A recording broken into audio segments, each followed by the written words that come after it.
চীনের লিয়াওনিং প্রদেশে এমন এক ডাইনোসরের জীবাশ্ম পাওয়া গেছে যা দেখে গবেষকরা রীতিমতো বিস্মিত। প্রায় 12 কোটি বছর পুরনো এই ফসিলটি শুধু একটি কঙ্কাল নয়, এর চারপাশে এখন স্পষ্টভাবে দেখা যায় পালকের বিস্তারিত ছাপ, যেন প্রাণীটি পাথরের ভেতরেই সময় থেমে গেছে। চীনা বিজ্ঞানীদের মতে এটি পেনারজাপটোরান গোষ্ঠীর একটি নতুন প্রজাতি, যারা আধুনিক পাখির খুব কাছের বিবর্তনীয় আত্মীয় হিসেবে পরিচিত।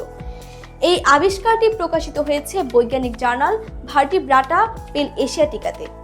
এই ডাইনোসরের সবচেয়ে চমকপ্রদ দিক হলো এর শরীর জুড়ে থাকা পালকের বৈচিত্র্য। সামনের অঙ্গে ডানার মতো পালক, পায়ের তুলনামূলক বড় পালকের উপস্থিতি এবং লম্বা লেজ জুড়ে সাজানো পালক, সব মিলিয়ে এটি আগের জানা ডাইনোসরগুলোর তুলনায় অনেক বেশি পালক সমৃদ্ধ একটি প্রজাতি। বিশেষ করে এর লেজে প্রায় 16টি বড় পালক ছিল, যা ছড়িয়ে গেলে ময়ূরের পেখমের মতো দৃশ্য তৈরি করতে পারত বলে ধারণা করছেন গবেষকরা। এটি ড্রোমিওসৌরিড পরিবারের অন্তর্ভুক্ত, যেখানে ভেলোসিরজাপ্টর ও মাইক্রোজাপ্টরের মতো দ্রুতগামী শিকারী ডাইনোসরও রয়েছে।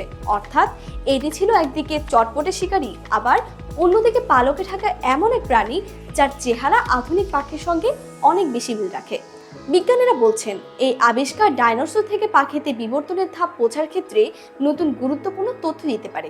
পাশাপাশি এটি ইঙ্গিত দেয় যে পালক শুধু ওড়ার জন্যই নয়, বরং অনেক আগেই শারীরিক সুরক্ষা বা প্রদর্শনের মতো কাজে ব্যবহৃত হতো।